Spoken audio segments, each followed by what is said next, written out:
PM Modi का एक पत्र चर्चा का विषय बना हुआ है। आरक्षण के मुद्दे के बीच पीएम मोदी ने देश की महिलाओं के नाम एक पत्र लिखा, जिसकी राजनीतिक गलियारों से लेकर जनता के बीच खूब चर्चा हो रही है।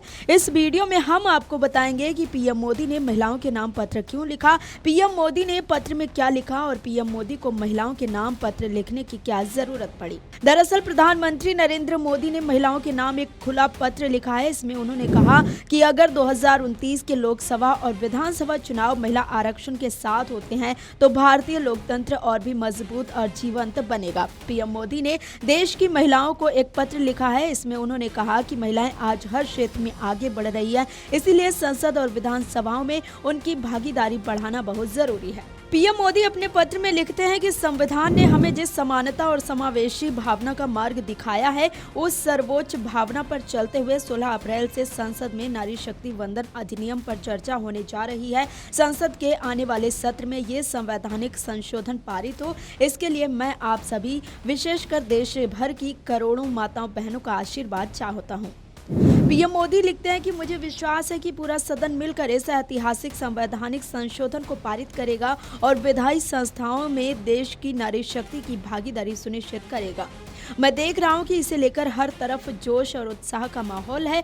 देश भर की माताएं और बहनें इस बात पर खुशी जाहिर कर रही हैं कि उन्हें विकसित भारत के निर्माण में, देश की नीतियों के निर्धारण में और अधिक मजबूती में अपना योगदान देने का अवसर मिलने वाला है। पीएम मोदी ने महिला शक्ति की तारीफ करते हुए कहा कि हमारी नारी शक्ति देश के विकास में अपनी अमिट छाप छोड़ रही है। ये देखकर बहुत खुशी होती है कि वे हर क्षेत्र में आगे बढ़ चढ़कर भागीदारी कर रही है।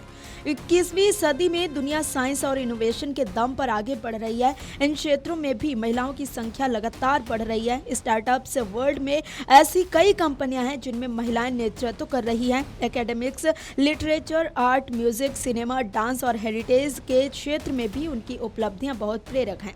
खेल के मैदान में भी इस बड़े बदलाव को साफ देखा जा रहा है। भारतीय महिला खिलाड़ी अधिक मेडल जीत रही हैं और नए नए रिकॉर्ड बना रही है। साथ ही वे समाज की पुरानी सोच को भी बदल रही है। उनकी ये सफलताएं अनगिनत बेटियों को खेलों में अपना करियर बनाने के लिए प्रेरित कर रही है।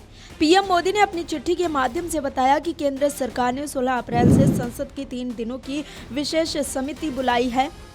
इस बैठक में नारी शक्ति वंदन अधिनियम में जरूरी बदलाव किए जाएंगे। पीएम मोदी ने कहा कि इस काम में अब और देरी करना भारत की माताओं बहनों के साथ अन्याय होगा। उन्होंने जोर देकर कहा कि देश की बेटियां अपने हक के लिए अब और ज्यादा इंतजार नहीं कर सकती। उनके अनुसार जब सदन में महिलाओं की आवाज बुलंद होगी तो लोकतंत्र और भी मजबूत होगा। पीएम मोदी ने पत्र के माध्यम से जानकारी दी कि संसद ने सितंबर 2023 में महिला आरक्षण कानून पास किया था। इसमें महिलाओं के लिए 1/3 सीटें आरक्षित करने का नियम है। पुराने नियमों के हिसाब से ये आरक्षण 2034 से पहले लागू नहीं हो पाता। इसका कारण ये था कि आरक्षण को जनगणना और सीटों के नए सिरे से निर्धारण की प्रक्रिया से जोड़ा गया था। अब सरकार नियमों के संशोधन कर रही है ताकि इसे 2029 के चुनाव से पहले ही लागू किया जा सके। आपको बता दें कि इन बदलावों के पास होने के बाद लोकसभा की कुल सीटें बढ़कर 816 हो जाएंगी। इनमें से 273 सीटें महिलाओं के लिए आरक्षित रहेंगी। पीएम मोदी ने इस ऐतिहासिक कदम के लिए देश की करोड़ों महिलाओं से आशीर्वाद मांगा है। उन्होंने महिलाओं से एक खास अपील भी की है। उन्होंने कहा कि महिलाएं अपने क्षेत्र के सांसदों को पत्र लिखें। वे सांसदों को इस ऐतिहासिक सत्र में हिस्सा लेने के लिए प्रोत्साहित करें। प्रधानमंत्री ने सोशल मीडिया पर भी ये पत्र साझा किया है। Video desk amarujala.com। अगर आप ये वीडियो YouTube पर देख रहे हैं तो हमारे चैनल को सब्सक्राइब कर बेल आइकन दबाएं और Facebook पर देख रहे हैं तो हमारे पेज को लाइक करें।